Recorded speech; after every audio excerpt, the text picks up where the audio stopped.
والحمد لله رب العالمين.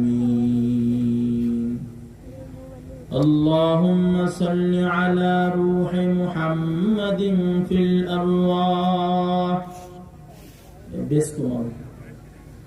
وعلى جسد محمد في الأجساد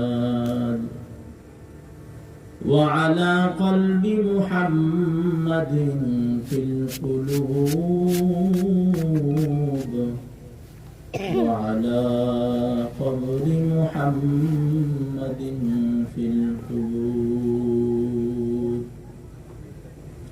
دین کی سورج ڈوب رہی ہے ہم لوگوں کی سامنے. روز محشر کا جواب ہے مصطفیٰ کے سامنے. روز محشر کا جواب ہے مصطفیٰ کے سامنے. دنیا میں ہو دنیا کا طلبگار نہیں ہو, بازار سے گزر ہو خریدار نہیں ہو. بازار سے گزر ہو خریدار نہیں ہو. یہ دنیا মিশে গলে ভাই শুধু আশার খেলা ঘর. চোখ বুঝিলে দেখবি রে মনকে আপন আর কে বাপর. কোথা থেকে আগমন কোথা যেতে হবে রে, কে আনিল কি কারণে জানা নাই ভবিতে. सुनो हाफिज बदू गुयम के गुलता जानमी मानाद. अगर मानाद शबे मानाद शबे दिगर नमी मानाद. दीप्त कण्ठे हाफिज कहे ফুলতা যা কি রই কখনো. এক রাতে কি দুরাত রহে ভুল বুঝিস না তোর জীবন. নদী পথে নৌকা চালাও কেরে মাঝি ভাই. বেলা ডুবার আগে আমি ওপার যেতে চাই. ডুবে গেলে বেলারে আর সে তো উঠে না. ভেঙ্গে গেলে বেলারে আর সে তো জমে না. हकीकत से तू दुनिया बेखबर है. दुनिया की नुमाइश पर नजर है. মরণ থেকে যতই পালাও মরণ তোমায় লইবে ঘিরি. যদিও সদর আকাশ পরে পলাও সেথাই লাগিয়ে সিঁড়ি. আইনামা তাকুনু ইউদরিকুমুল মাউত ওয়ালাউ কুনতুম ফি বুরুজিম মুশাইয়াদা. আলহামদুলিল্লাহ. হাজী আফাজউদ্দিন নুরানী হাফিজে মাদ্রাসার উদ্যোগে ইসলামী মাহফিলের স্বনামধন্য সভাপতি সাহেব,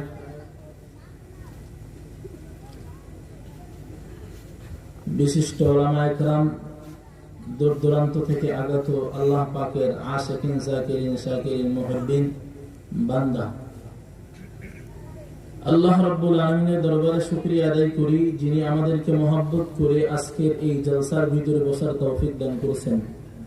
মহব্বতের সাথে অন্তর থেকে ঈমানের আওয়াজকে উঁচু করে শুকরিয়া আদায় করি আলহামদুলিল্লাহ। আলহামদুলিল্লাহ। শীত করতেছে না? জি। এতগুলো মানুষ আওয়াজ দিলেন, কেমন যেন মনে হলো এখানে আপনারা 2-4 জন মানুষ আর সবাই চুপ থাকছেন, মাত্র 2-4 জন মানুষ আলহামদুলিল্লাহ বলছেন। আমি তো একটু ক্লান্তই আছি, গতকাল ছিলাম যশোর, আজকে আপনাদের এখানে, আবার আগামীকাল আরেক জায়গায় যাব। তো আমি একটু ক্লান্ত হইতেই পারি, আপনারা কি ক্লান্ত হয়েছেন নাকি? তাহলে যেই হায়াত আল্লাহ তাআলা আপনাকে দান করছেন, আমাকে দান করছেন, সেই আল্লাহর শুকরিয়া আদায় করবে। একটু উঁচু আওয়াজে যদি করি তাহলে আমার গাও গরম হবে, আপনার গাও গরম হবে না? শীতে এমনি তো ঝিমায় গেছে। এরপরে সবচেয়ে বড় কথা, মুসলমানের আওয়াজ আজকে ছোট হওয়ার কারণে, নিম্ন হওয়ার কারণে 92 ভাগ মুসলমানের দেশ বাংলাদেশ, সেই দেশের ভিতরে হিন্দু বৌদ্ধ ঐক্য পরিষদ নামের এই বেঈমানের দল জয় শ্রীরামের সেই ভারতের স্লোগান দিয়ে হেফাজতকে নিষিদ্ধ জুতা মারার কথা বলছে। চরমনায়ের গালে গালে জুতা মারো, তালে তালে, এমন স্লোগান দিয়েছে। আজকে যদি এই খালিদ বিন ওয়ালিদের সন্তানেরা, ওমর ইবনুল খাত্তাবের সন্তানেরা আজকে যদি সেই আওয়াজে জমিনের ভিতরে বিচারণ করত, আল্লাহর কসম দিয়ে বলি, বেঈমানেরা এখানে আওয়াজ তো দূরের কথা, মাথা উঁচু করার সময় পাইত না। এজন্য ওই মহাব্বতের সাথে সেই রবের শুকরিয়া আদায় করি, আলহামদুলিল্লাহ। কথা বেশি বলবো না, আলোচনা করতে চাইছিলাম একটা বিষয়ে। এখানে আসার পরে দেখতেছি এই একটা কবর, এই সাইডে দেখতেছি কবর, এরপরে জিনার নামে এই মাদ্রাসাটা, এই আল্লাহর বান্দাও দুনিয়াতে বেঁচে নাই, ঠিক কিনা? এখানে অনেক ভাইরা বসে আছেন, অনেকের বাবা নাই, অনেকের মা নাই, দুনিয়ার থেকে চির বিদায় নিয়ে চলে গেছে, আছে না নাই? তো মৃত্যু একদিন আসবেই। আয়াতে কারিমা আপনাদের সামনে তেলাওয়াত করেছি। আল্লাহ তাআলা বলেন, কুল্লু নাফসিন যায়িকাতুল মাউত, কুল্লু নাফসিন যায়িকাতুল মাউত সুম্মা ইলাইনা তুরজাউন।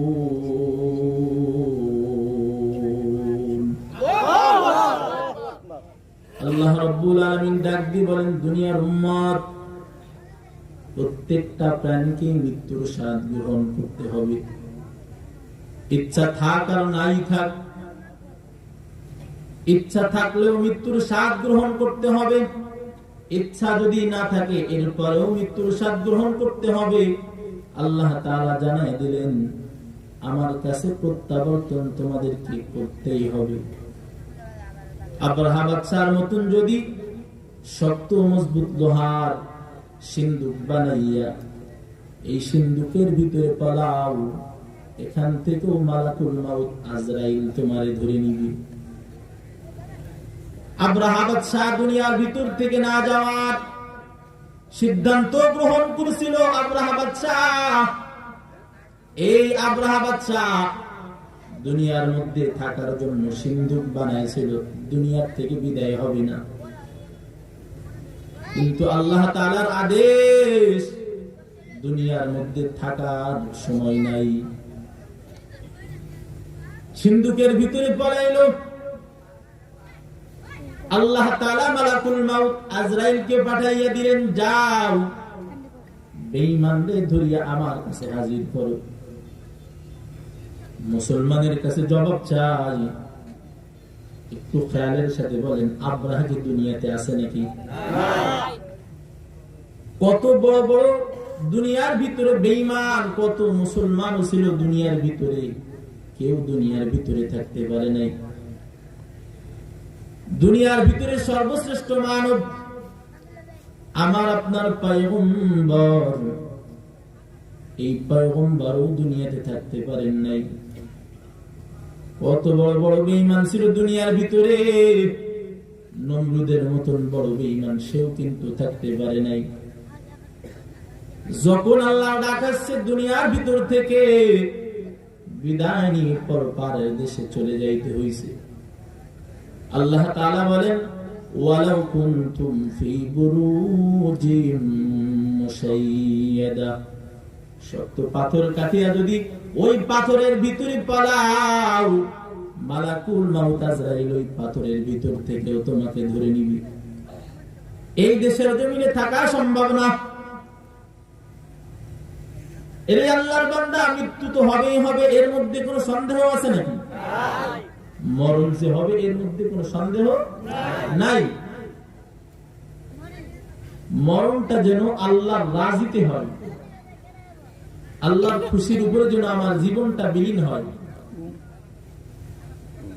সেই সময়টা হোক সেজদারত অবস্থায়, হোক কিয়ামরত অবস্থায়, হোক পথ চলা অবস্থায়, আল্লাহর খুশিতে যেন আমার মৃত্যুটা হয়, এমন কামনা করা যায় কি যায় না?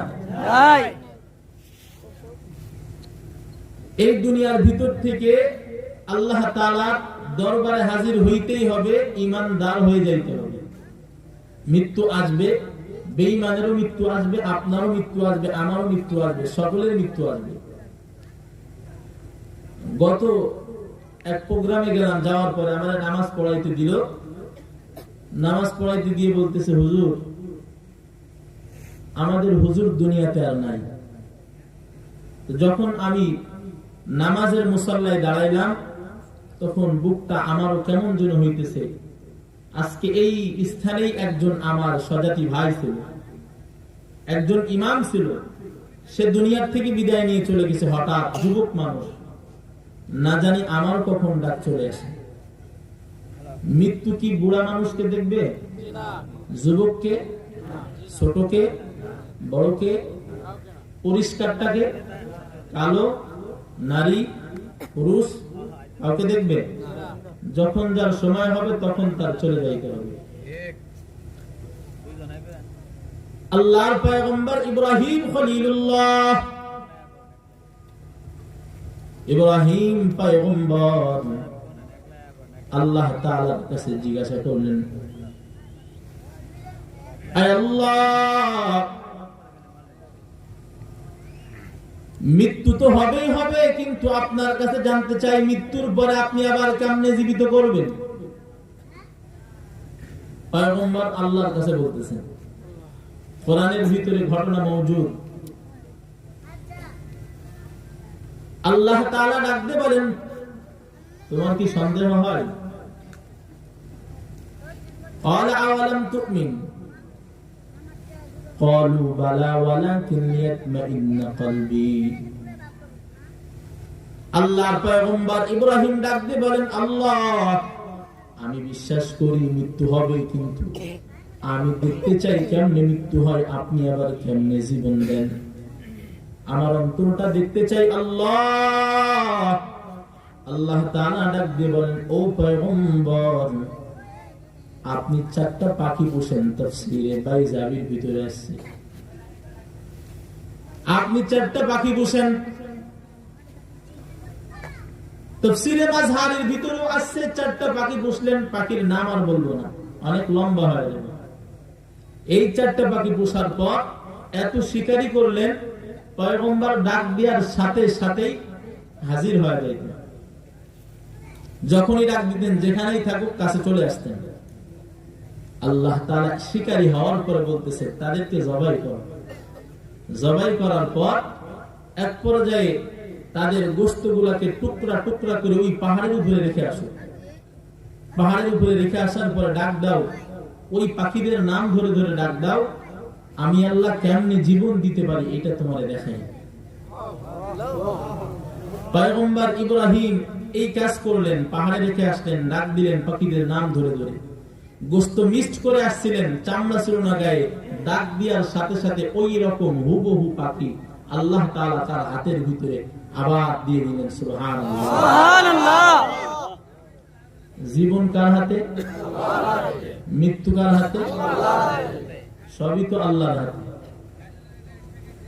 আল্লাহ তাআলা দিতে পারেন, এটা বিশ্বাস হয়তো? আল্লাহ তাআলা দিয়ে দিলেন, পাখি চলে আসলো। পয়গম্বর ইব্রাহিম বলতেছে, আল্লাহ, আমি এখন দেখতে চাই ঈমানদারের মৃত্যু কেমন আর বেঈমানের মৃত্যু কেমন হয়, একটু দেখাবো। আল্লাহর পয়গম্বর যখন আবদার করলেন, আল্লাহ তাআলা বলেন, ও পয়গম্বর, চক্ষু একটু বন্ধ করেন। চক্ষু বন্ধ করার সাথে সাথে পয়গম্বর তাকাইয়া দেখেন, হাদিসের মধ্যে আছে, ইযা হুযিরাল মুমিন ইযা হাদারাল মাউতুল মুমিন আতাত মালাইকাতুর রাহমা একদল রহমতের ফেরেশতা চলে আসে যখন মুমিনের জান কবজের সময় হয়। এর নবীর উম্মতের দল, মুমিনের মৃত্যুর সময় আল্লাহ তাআলা একদল রহমতের ফেরেশতা দুনিয়ার ভিতরে পাঠাইয়া দেন। ফেরেশতারা আসিয়া ডাক দেয় আর বলে, ও ভালো আত্মা, আল্লাহ তাআলা তোমার প্রতি খুশি, আনকে ইলা রাউহিল্লাহি ওয়া রাইহানিন। তুমি যেমন আল্লাহর উপরে খুশি, তোমার উপরেও মালিক খুশি হয়ে গেছে।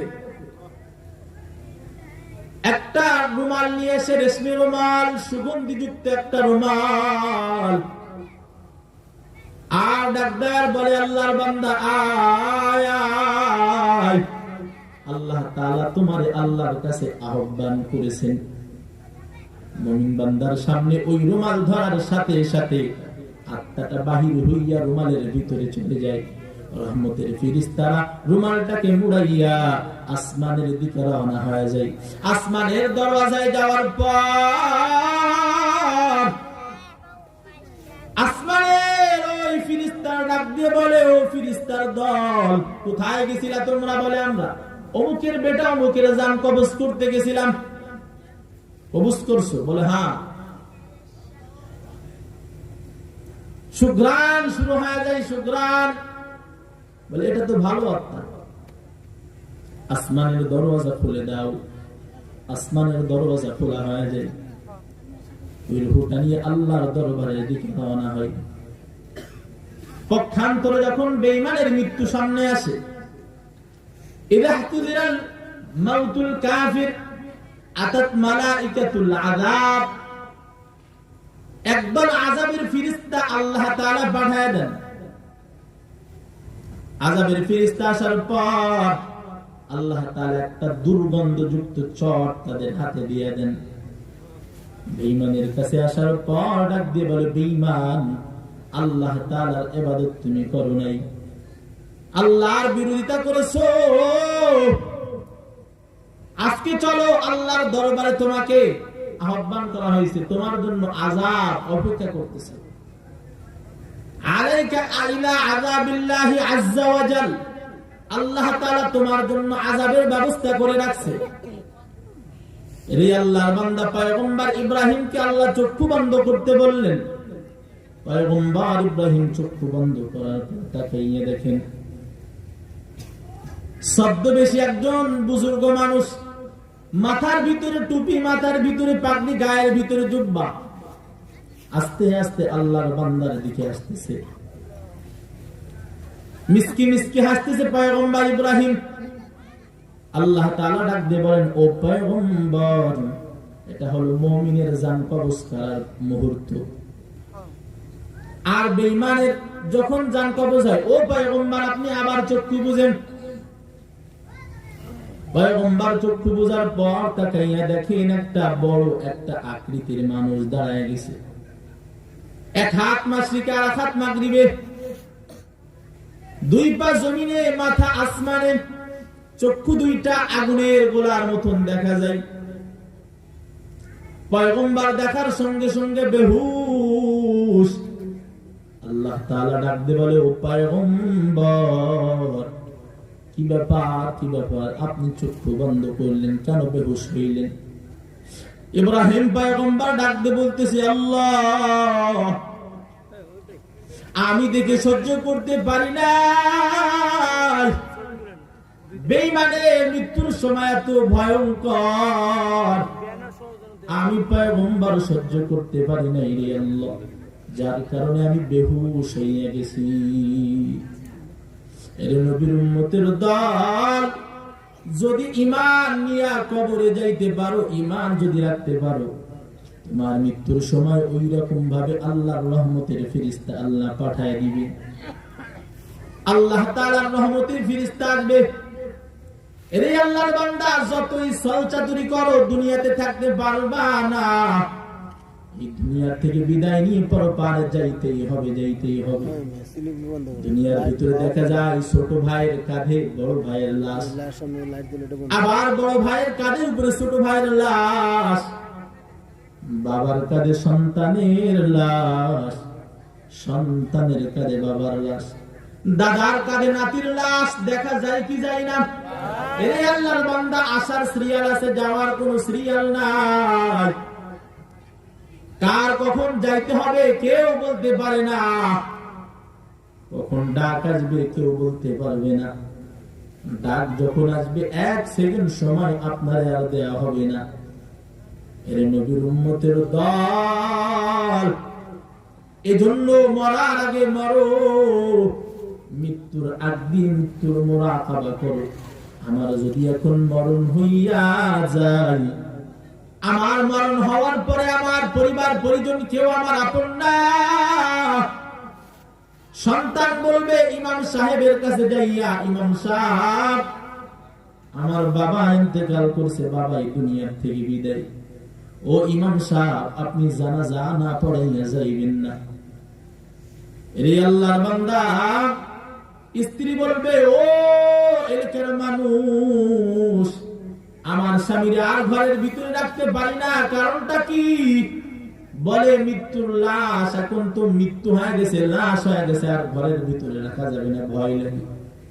হে আল্লাহর বান্দা, এক পর্যায়ে সকলে আপনারে বিদায় করিয়া 3টা কাফনের ভিতরে পেঁচাইয়া ওই মসজিদের খাটিয়ার ভিতরে তুলিয়া জানাজার নামাজ শেষ করিয়া আপনার কবর দেশের যাত্রী বানাইয়া কবরের দেশে নিয়ে যাবে।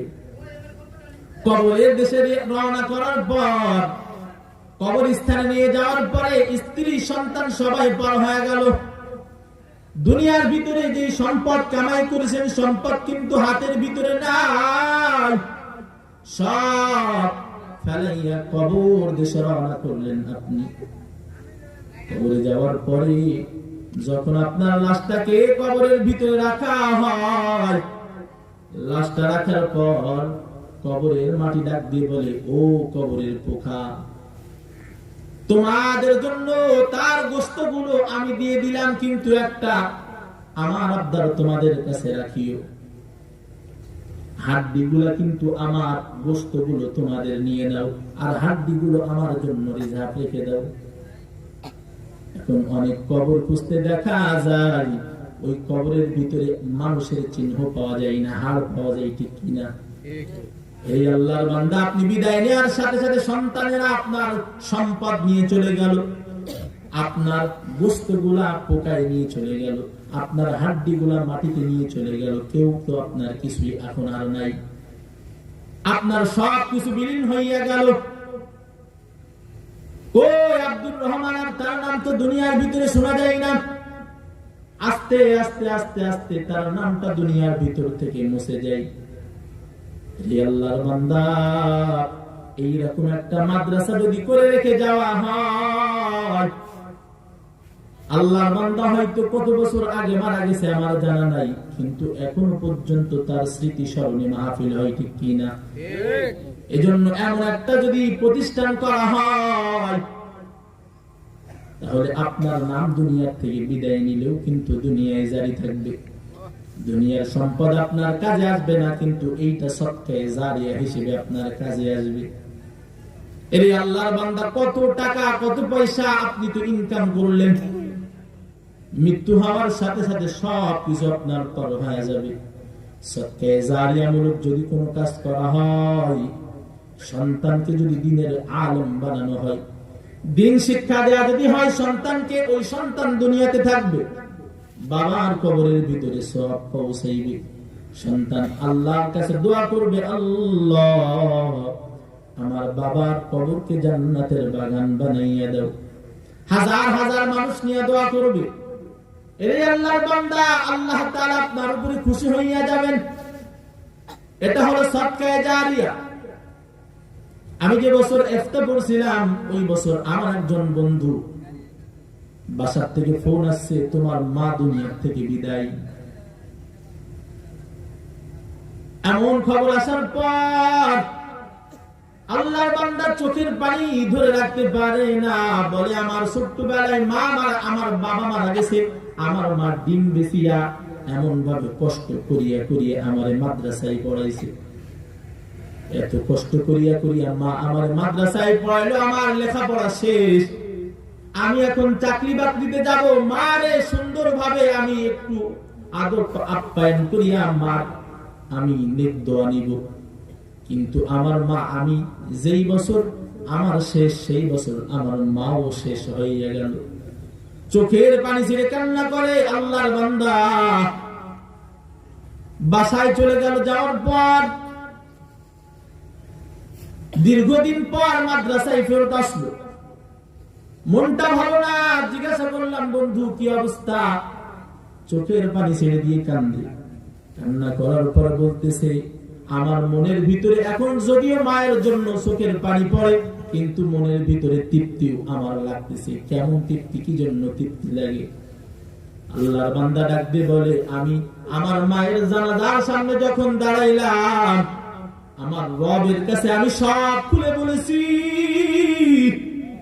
ও আল্লাহ, মা আমার এত কষ্ট করে, বাবা ছিল না, মা আমার কষ্ট করিয়া মানুষ করছে, লেখাপড়ার খরচ চালাইছে, মা খাবার খাই নাই, নিজের পেটের ভিতরে খাবার দেয় নাই আমারে দেওয়ার জন্য, আমার পড়ানোর জন্য নিজে পড়ে নাই, আমার দিনের লাইনে পড়াইছে। ও আল্লাহ, আজকে আমার মা দুনিয়ার থেকে বিদায় নিয়ে চলে গেছে, আমি আমার মায়ের লাশ সামনে নিয়ে দাঁড়াইয়া গেছি।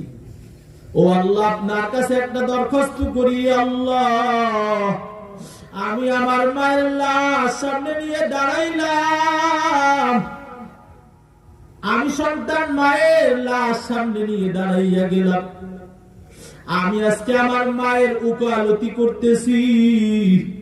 ও আল্লাহ, আমি আলেম সন্তান হিসাবে আমার মা আমার জন্য যে পরিশ্রম করেছে, আমি আপনার কাছে দরখাস্ত করি, আমি একজন আলেম হিসেবে, নায়েবে নবী হিসেবে, আমি একজন ওয়ারাসাতুল আম্বিয়া হিসেবে আপনার সামনে আবদার করি, আল্লাহ, ও আল্লাহ, আমার মা দুনিয়ার থেকে বিদায় নিয়ে চলে গেল, আমার মার লাশটা আমার সামনে রাখা।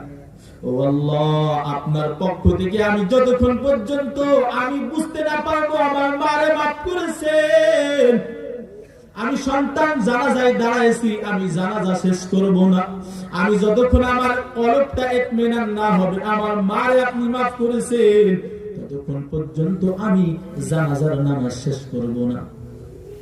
অনেকক্ষণ জানাজার নামাজ নিয়ে দাঁড়িয়ে আছি, কেমন যেন আমার আল্লাহ আমার বলতেছে, ও আব্দুর রহমান, তোর মারে আমি মাফ করে দিয়েছি।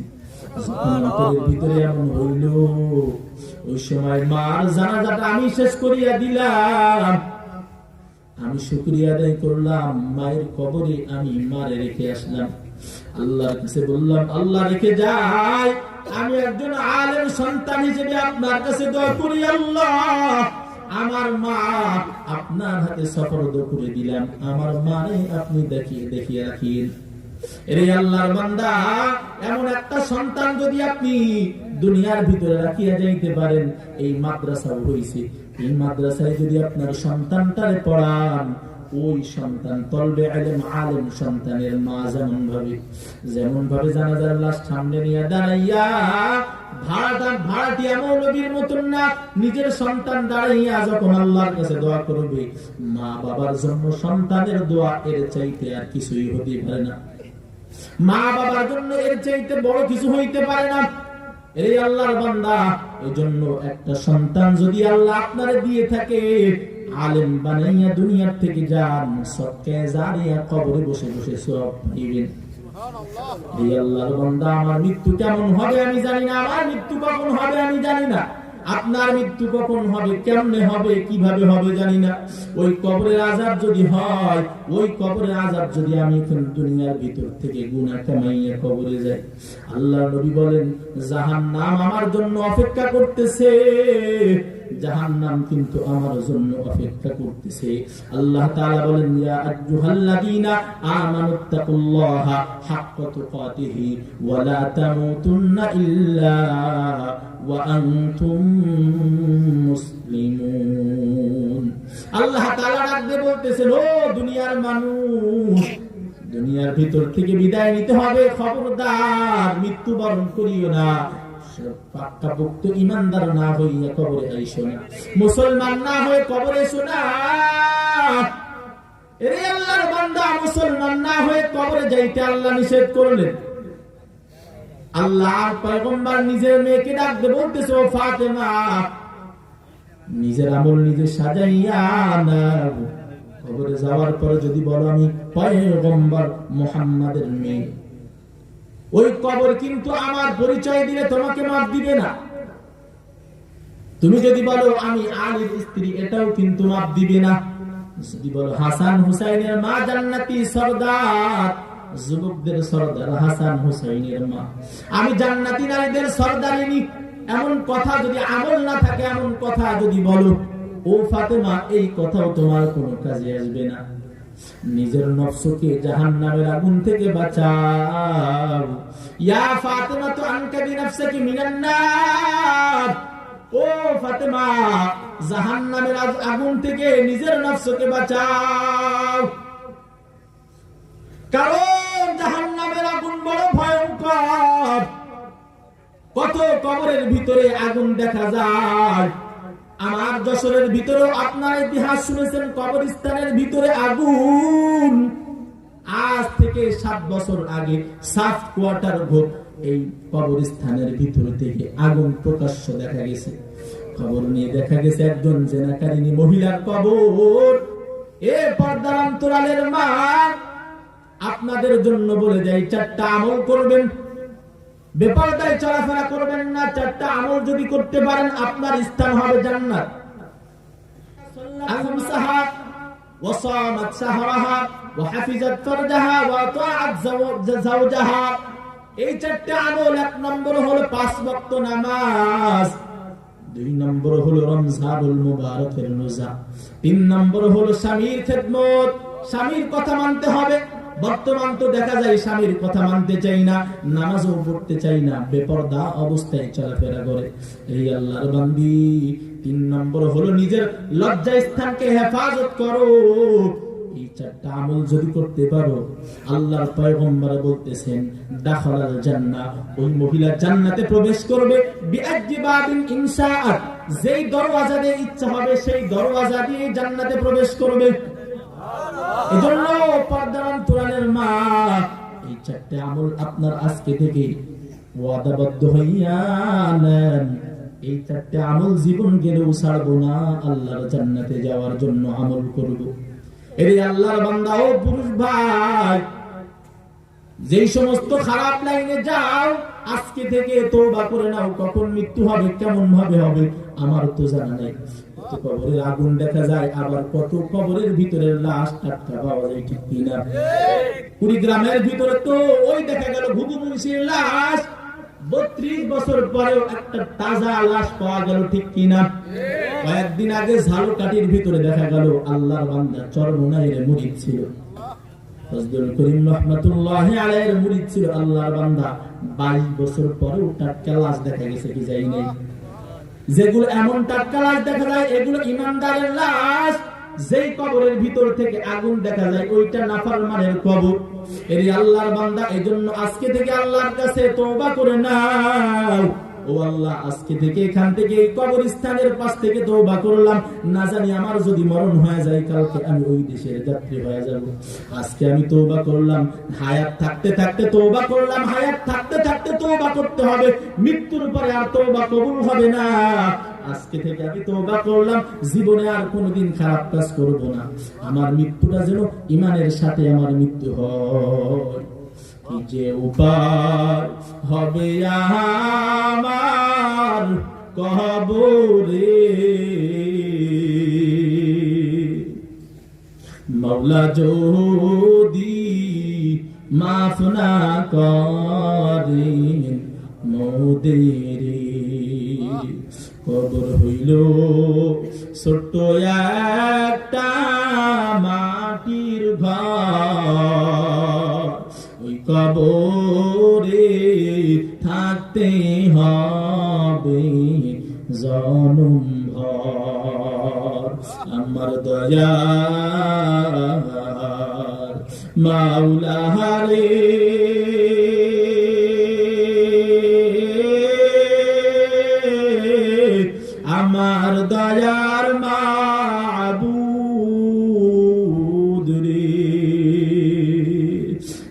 দেশে তা থাকবো রে মাওলা, ওই না গহীন কবরে। কবর দেশে যাইতে হবে, কখন যাইতে হবে কারো জানা নাই, জানা আছে নাকি? এরে আল্লাহর বান্দা কখন ডাক আসবে কারো জানা নাই। এখন থেকে আল্লাহর কাছে তওবা করিয়া নাও, ও আল্লাহ আজকের থেকে তওবা করলাম, জীবনেও আর কোনোদিন গুনাহের কাজে যাব না। ও আল্লাহ আর জীবনে কখনো পাপের রাস্তায় যাব না রে আল্লাহ। ও পর্দার অন্তরালের মা, এখান থেকে তওবা করে নেন, আর কোনোদিন বেপরদায় চলাফেরা করব না। 5 ওয়াক্ত নামাজ সময় মতো আদায় করব, রমজানুল মুবারকের রোজা রাখবো, স্বামীর খেদমত করব, স্বামীর সাথে নাফরমানি করব না, নিজের ইজ্জত আবরুতকে হেফাজত করব।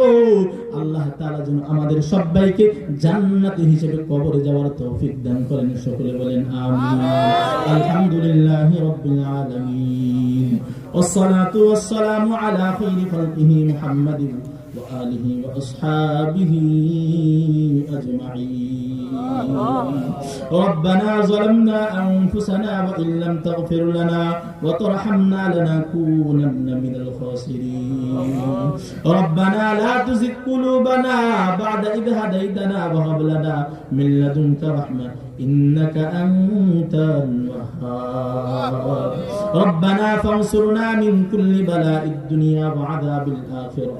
اللهم اجعلني من التوابين واجعلني من المتطهرين. اللهم اجعلني في عيني صغيرا وفي أعين الناس كبيرا. يا حليم يا عليم يا علي يا عظيم انصرنا. يا حليم يا عليم يا علي يا عظيم انصرنا.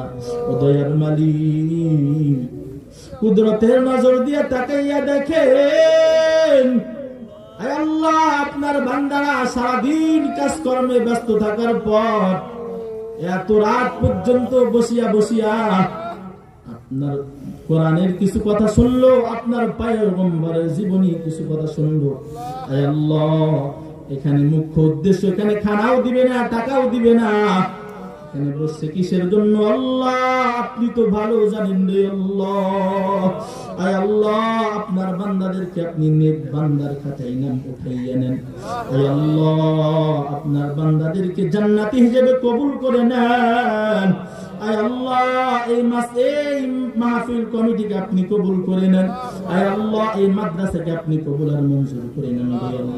আয় আল্লাহ এই মাহফিলের জন্য যারা সহযোগিতা করলো তাদেরকেও কবুল করে নেন রে আল্লাহ। আয় আল্লাহ বিশেষ করে হাজী আফাজউদ্দিন আল্লাহ দুনিয়ার থেকে বিদায় নিয়েছে, তার কবরকে জান্নাতের বাগান বানাইয়া দেন। আয় আল্লাহ মাদ্রাসার ছাত্র উস্তাদদেরকে কবুল করে নেন। আয় আল্লাহ যারা এখানে বুদ্ধি দিয়ে শ্রম দিয়ে যারা সহযোগিতা করলো তাদেরকে কবুল করে নেন। আয় আল্লাহ আমরা যারা হাত উঠাইলাম জানি না এখানে কত এতিম সন্তান আপনার দরবারে হাত উঠাইল। আয় আল্লাহ মা কবর দেশের যাত্রী, বাবা কবর দেশের যাত্রী, আল্লাহ এতিম সন্তানের হাত উঠাইছি, আল্লাহ মা বাবার কবরে যদি আযাব হয়, আয় আল্লাহ মা বাবার কবরের আযাবকে মাফ করিয়া দেন। আয় আল্লাহ এখানে অনেক বাবা হাত তুলছে সন্তান দুনিয়ার দিকে বিদায়, আবার অনেক সন্তান হাত তুলেছে বাবা দুনিয়ার থেকে বিদায়। আল্লাহ ওই বাবার কবরকে জান্নাতের বাগান বানাইয়া দেন, সন্তানের কবরকেও জান্নাতের বাগান বানাইয়া দেন। এখানে অনেক স্বামী হাত তুলেছে, স্ত্রী দুনিয়াতে নাই। ও আল্লাহ এই গহীন রাত এখানে আপনার বান্দারা বসে, আপনার মাহবুব বান্দারা বসেছে আপনার কাছে নৈরাশে ফেরার জন্য না। আল্লাহ আপনি তো এই গহীন রাতে আপনার বান্দাদের ডাক শুনেন। আল্লাহ স্ত্রীর জন্য স্বামীরা দোয়া করতেছে, আল্লাহ স্ত্রীর কবরকে জান্নাতের বাগান বানাইয়া দেন।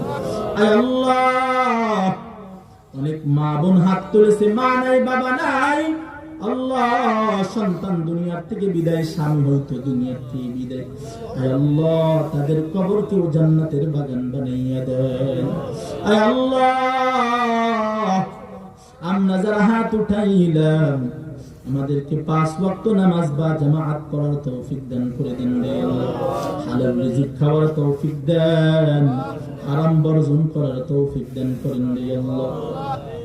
আল্লাহ সহিভাবে জীবন যাপন করার তৌফিক দেন আল্লাহ। সমস্ত খারাপি থেকে আমাদেরকে হেফাজত করেন রে আল্লাহ।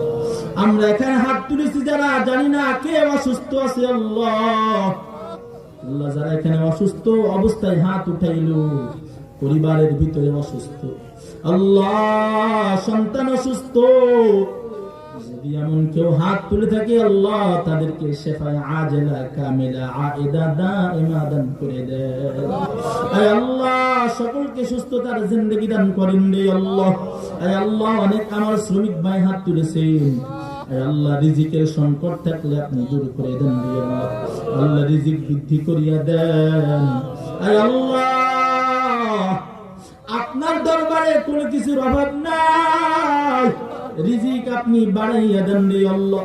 আয় আল্লাহ বিশেষ দরখাস্ত করি আল্লাহ, এই যেখানে মাহফিল হইল এই আশপাশে অনেক মুর্দা কবরের ভিতরে শোয়া আল্লাহ, সকলের কবরকে জান্নাতের বাগান বানাইয়া দেন আল্লাহ। বিশেষ করে হাজী আফাজউদ্দিন এখানে ঘুমানো আছে আল্লাহ, তার কবরকেও জান্নাতের বাগান বানাইয়া দেন আয় আল্লাহ। দুনিয়ার থেকে যখন ডাক দিবেন ইমানের অবস্থায় আমাদেরকে ডাক দিন রে আল্লাহ। আপনার খুশিতে আমাদের মৃত্যু হয় আল্লাহ, সেই তৌফিক আপনি আমাদেরকে দান করিয়েন রে আল্লাহ। আল্লাহ আল্লাহ কত বেঈমানকেও তো আপনি মাফ করেছেন, কত নাফরমানকেও তো আপনি মাফ করেছেন আল্লাহ। এই রাত্রের গভীরে গুনার বোঝা মাথায় নিয়ে আপনার দরবারে হাত ঝাঁকাইয়া দিলাম ভিখারি নাই আল্লাহ। আমাদের গুনার দিকে না তাকাইয়া আপনার রহমান নামের সিফাতের দিকে তাকাইয়া, আমাদের গুনার দিকে না তাকাইয়া রহমানের সিফাতের দিকে তাকাইয়া আমাদের জিন্দেগির সকল গুনাহ মাফ করিয়া দেন রে আল্লাহ। আল্লাহ কত নাফরমানকেও মাফ করেছেন, আমরা তো আপনার আদরের নবীর উম্মত, আদরের নবীর আদরের উম্মত। আমরা হাত উঠাইছি রে আল্লাহ, আমাদেরকে আপনি মাফ করিয়া দেন। সাল্লাল্লাহু তাআলা আলা খায়রি খালকিহি মুহাম্মাদিন ওয়া আলিহি ওয়া আসহাবিহি আজমাইন। আমিন আমিন আমিন। ওয়ালহামদুলিল্লাহি রাব্বিল আলামিন।